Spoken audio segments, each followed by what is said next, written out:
Hi guys, welcome to learn with HKR. तो जैसे कि मैंने अपनी लास्ट वीडियो के अंदर आपको बताया था कि कैसे आप किसी भी फाइल को रीड कर सकते हो पाइथन का यूज करके।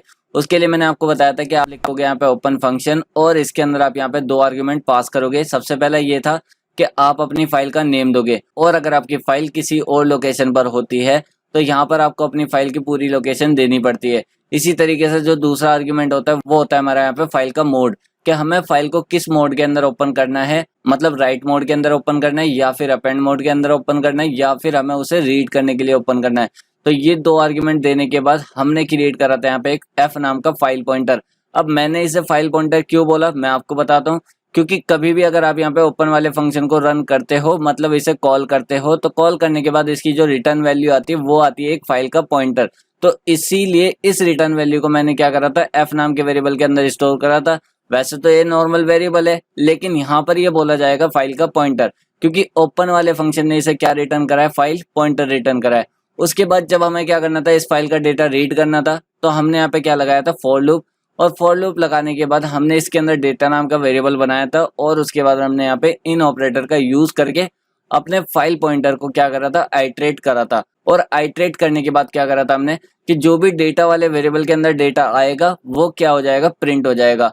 और अगर मैं क्या करता हूँ, एक बार इसे रन करके दिखाता हूँ। तो मैंने इसे करा रन, तो रन करने के बाद देखो गाइस, इसने हमारी फाइल का डेटा यहाँ पे प्रिंट कर दिया। लेकिन गाइस यहाँ पे नोटिस करने वाली बात ये है, मैंने इसे यहाँ पे कट करा, कट करने के बाद यहाँ पे देखो हमने लगाया था फॉर लूप। फॉर लूप के अंदर हमने आइट्रेट करा था अपने फाइल वाले पॉइंटर को, लेकिन ये किस तरीके से आइट्रेट हो रहा है उसके बारे में अभी हमें कुछ नहीं पता। तो मैं क्या करता हूँ, इससे करता हूँ कमेंट। कमेंट करने के बाद अब मैं आपको बताता हूँ इसके आइट्रेट होने का रीजन।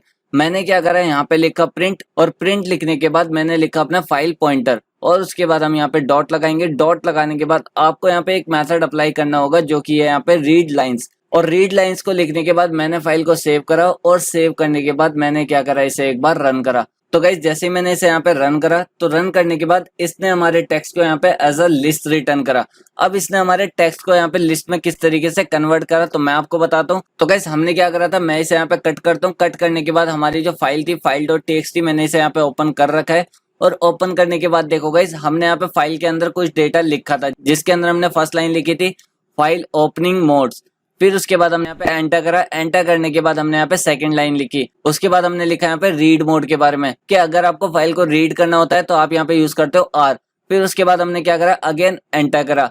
तो एंटर करने के बाद क्या हुआ था गाइस, हमारी न्यू लाइन स्टार्ट हुई थी, और जहां जहां पर हमारी न्यू लाइन स्टार्ट हुई है वहां वहां पर इसने क्या करा, टेक्स्ट को तोड़ दिया। और टेक्स्ट को तोड़ने के बाद इसने हमें यहाँ पे रिटर्न करी है एक लिस्ट। और मैं आपको दिखाता हूँ इसे कैसे पता लगा कि कहाँ पर हमारी न्यू लाइन स्टार्ट हुई है। तो गाइस जब भी आप कभी किसी टेक्स्ट फाइल के अंदर न्यू लाइन स्टार्ट करते हो, तो पाइथन उसे न्यू लाइन को एज अ स्लैश एन समझता है। और अगर आपको यहाँ पे स्लैश एन का मतलब नहीं पता, तो मैं आपको एस्केप सीक्वेंस कैरेक्टर वाली वीडियो का लिंक आई बटन के अंदर दे दूंगा, और आप उस वीडियो को एक बार देख लेते हो तो आपको यहाँ पे स्लैश एन का मतलब पता लग जाता है। बेसिकली यहाँ पे स्लैश एन का मतलब होता है न्यू लाइन। तो इसने इसी से फाइंड आउट करा कि हमारी न्यू लाइन कहाँ से स्टार्ट हो रही है, और उस न्यू लाइन को इसने यहाँ से बीच में से तोड़ दिया, मतलब यहाँ पे कॉमा लगा दिया। और कॉमा लगाने के बाद इसने हर न्यू लाइन को सेपरेट एक एलिमेंट में कन्वर्ट कर दिया। और उसके बाद इसने हमें क्या रिटर्न कर दिया, एक लिस्ट रिटर्न कर दी। और जब भी हमारी क्या होती है, एक लिस्ट रिटर्न हो जाती है, तो हम उसे आइट्रेट कर सकते हैं। और आइट्रेट होने के बाद हम अपने डेटा के ऊपर आसानी से लूप लगा सकते हैं। तो मैं करता हूँ इसे यहाँ से कट, और कट करने के बाद मैं और मेथड बताता हूँ जिसकी हेल्प से आप फाइल को रीड कर सकते हो। जिसमें से सबसे पहला मेथड बताया था मैंने फाइल को रीड करने का, फॉर लूप लगा के। और दूसरा मेथड मैंने आपको ये बताया कि आप यहाँ पे लिखोगे रीड लाइंस। और अब अगर मैं क्या करता हूँ, यहाँ पे लिखता हूँ प्रिंट। प्रिंट करने के बाद मैंने अगेन फाइल पॉइंटर को टाइप करा, और उसके बाद डॉट लगाया। और डॉट लगाने के बाद मैंने क्या कर दिया, अब यहाँ पे लिख दिया रीड लाइन। तो गाइस यहाँ पे ध्यान से देखो, रीड लाइंस एक अलग फंक्शन है और रीड लाइन एक अलग फंक्शन है। रीड लाइंस क्या करेगा, आपकी फाइल की सारी लाइंस को रीड करके आपको रिटर्न कर देगा। लेकिन जो आपका रीड लाइन होता है वो क्या करता है, एक सिंगल लाइन को रीड करता है। तो मैंने इसे करा सेव। सेव करने के बाद मैं करता हूँ अभी से अगेन रन। तो रन करने के बाद देखो गाइस, इसने हमें यहाँ पे एक लाइन रीड करके दे दी, और एक लाइन रीड करने के बाद इसने हमें यहाँ पे एक लाइन का स्पेस भी दे दिया। अब ये जो एक लाइन का स्पेस आया है, ये किस वजह से आया है, किस रीजन से आया है, तो मैंने आपको अभी बताया था कि अगर आप कभी भी पाइथन के अंदर कोई भी फाइल रीड करते हो, तो उसके अंदर जब भी आप किसी भी टेक्स्ट को नेक्स्ट लाइन से स्टार्ट करते हो, तो वहां पे लग जाता है स्लैश एन। और अगर कहीं भी आपका स्लैश एन लग के आता है तो वहां पर इस तरीके से एक लाइन का स्पेस आ जाता है। और अब मैं क्या करता हूँ, यहाँ से इसे कट करता हूँ और कट करने के बाद मैंने क्या करा, इसे अगेन कॉपी करा। कॉपी करने के बाद मैं इसे सेव करता हूँ और सेव करने के बाद अगेन रन करके दिखाता हूँ। तो रन करने के बाद देखो गाइस, इसने अब हमें यहाँ पे 2 लाइनें रीड करके दे दी और इन 2 लाइनों के बीच में इसने यहाँ पे 1 लाइन का स्पेस छोड़ा है और नीचे भी इसने क्या करा है, 1 लाइन का स्पेस छोड़ा है। और इसका रीजन क्या है गाइस, स्लैश एन। अब अगर मैं क्या करता हूँ, इसे करता हूँ यहाँ से कट। कट करने के बाद मैं इसे नीचे वाले रीड लाइन फंक्शन को कर देता हूँ कमेंट। कमेंट करने के बाद मैंने इसके अंदर आके टाइप करा 3 टाइप करने के बाद जैसे मैं इसे यहाँ पे सेव करके रन करता हूँ गाइस, तो सेव करके रन करने के बाद देखो इसने हमारी फाइल के अंदर से जो फर्स्ट लाइन थी उसके खाली 3 ही कैरेक्टर को क्या करा, इसने रीड करा। तो कहने का मतलब ये है गाइस कि अगर आप रीड लाइन्स या फिर रीड लाइन या फिर कोई भी रीड फंक्शन के अंदर इस तरीके से कोई भी एक आर्ग्यूमेंट दे देते हो तो ये उसी के हिसाब से आपको कैरेक्टर रीड करके दे देता है। कि अगर मैं लिखता हूँ यहाँ पे 1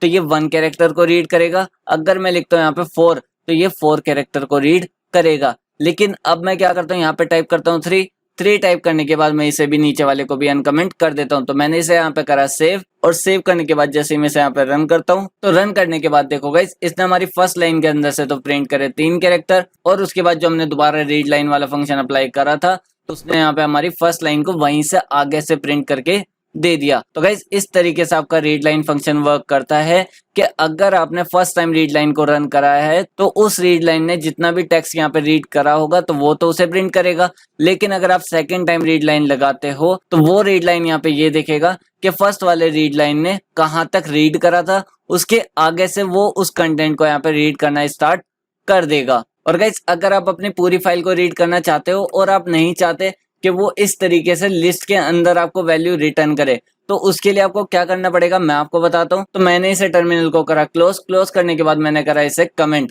कमेंट करने के बाद आपको लिखना पड़ेगा यहाँ पे प्रिंट। प्रिंट के अंदर आप यहाँ पे लिखोगे अपना फाइल पॉइंटर और उसके बाद यहाँ पे लिख दोगे अपना फंक्शन जो कि आपका रीड। रीड लिखने के बाद जैसे आप इसे यहाँ पे सेव करते हो और सेव करने के बाद जैसे आप इसे रन करते हो तो रन करने के बाद देखो गाइस अब आपकी फाइल का पूरा कंटेंट यहाँ पे प्रिंट हो चुका है और इसके अंदर आपको कोई भी लाइन का स्पेस वगैरह नहीं मिलेगा। ये आपकी फाइल को बिल्कुल उसी तरीके से रीड करके देगा जैसा इसको फाइल के अंदर कंटेंट मिला था। तो इस तरीके से आप अपनी फाइल को रीड कर सकते हो रीड फंक्शन का यूज करके, रीड लाइन फंक्शन का यूज करके या फिर रीड लाइंस फंक्शन का यूज करके। लेकिन गाइस अगर मैं क्या करता हूँ, यहाँ पे आता हूँ प्रिंट फंक्शन के अंदर और इसके अंदर भी मैं यहाँ पे कैरेक्टर स्पेसिफाई कर देता हूँ कि मुझे क्या करना है, यहाँ पे 5000 कैरेक्टर को प्रिंट कराना है। तो मैंने इसे करा सेव और सेव करने के बाद जैसे ही मैं यहाँ पे रन करता हूँ तो रन करने के बाद देखो इसने हमारी यहाँ पे पूरी फाइल को प्रिंट कर दिया क्योंकि हमारी फाइल के अंदर 5000 कैरेक्टर नहीं है। और इसी के साथ अगर मैं क्या करता हूँ, इसे कट करता हूँ अगेन और मैं यहाँ पे टाइप कर देता हूँ 200 और 200 के बाद मैं इसी लाइन को यहाँ से कॉपी करता हूँ। कॉपी करने के बाद मैं इसे क्या कर देता हूँ, नीचे पेस्ट कर देता हूँ। पेस्ट करने के बाद मैं इसे यहाँ पे सेव करूंगा और सेव करने के बाद मैंने क्या करा, इसे अगेन रन कर दिया। तो रन करने के बाद देखो गाइस जब फर्स्ट टाइम हमारा रीड वाला फंक्शन रन हुआ था तो इसने यहाँ पे हमारे इतने टेक्स्ट को प्रिंट कर दिया था। लेकिन जब आपका सेकंड टाइम रीड वाला फंक्शन कॉल हुआ तो उसने यहाँ पे इतने टेक्स्ट को आपको रीड करके दे दिया। तो इस तरीके से आप रीड वाले फंक्शन के अंदर भी कैरेक्टर स्पेसिफाई कर सकते हो कि आपको अपनी फाइल के अंदर से कितने कैरेक्टर रीड करने हैं। और गाइस मैं आपको बता दूं, जब भी आप अपनी फाइल को रीड करते हो तो ये क्या करता है, आपके स्पेस को भी एज अ कैरेक्टर रीड करता है, मतलब उसकी भी काउंटिंग यहाँ पे होती है एज अ कैरेक्टर। और मैं क्या करता हूँ, इसे करता हूँ कट। कट करने के बाद मैं यहाँ पे लिख भी देता हूँ।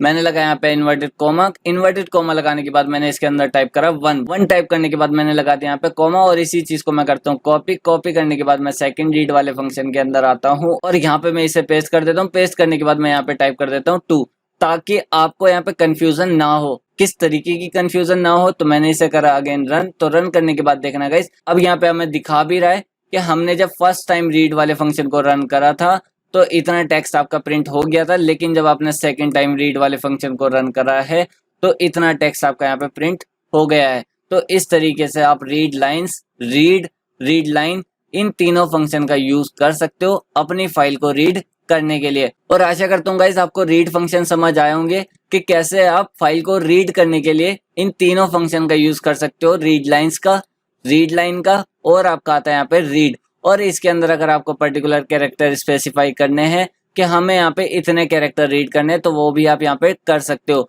और गाइस लास्ट वीडियो के अंदर मैंने बताया था कि अगर आप अपनी फाइल को यहाँ पे ओपन करते हो तो आपको यहाँ पे फाइल को क्लोज भी करना पड़ता है। और अगर आपको अभी भी डाउट है कि हमें फाइल को क्लोज क्यों करना पड़ता है, तो मैं आपको एक बार और बता देता हूँ। क्योंकि होता क्या है कि जब भी आप अपनी फाइल को ओपन करते हो तो उसे ओपन करने के लिए आपके कंप्यूटर के कुछ रिसोर्सेज लगते हैं, और आप नहीं चाहोगे कि हमेशा वो रिसोर्सेज आपकी फाइल को ओपन रखें, क्योंकि जब तक आपकी फाइल ओपन रहेगी वो रिसोर्सेज वहां पे क्या रहेंगे, बिजी रहेंगे। तो हम उन रिसोर्सेज को फ्री करना चाहते हैं। तो रिसोर्सेज को फ्री करने के लिए हमें क्या करना होता है, फाइल को रीड करने के बाद फाइल को क्लोज करना पड़ता है। और आशा करता हूँ गाइज आपको ये वीडियो अच्छी लगी होगी, और अगर आपको वीडियो अच्छी लगी है तो वीडियो को लाइक जरूर करना। और नेक्स्ट वीडियो के अंदर मैं आपको बताऊंगा कि कैसे आप फाइल के अंदर राइट कर सकते हो, फाइल के अंदर अपेंड कर सकते हो, और कैसे आप न्यू फाइल क्रिएट कर सकते हो अपने प्रोग्राम की हेल्प से। इसी के साथ चलता हूँ guys, bye bye, thank you.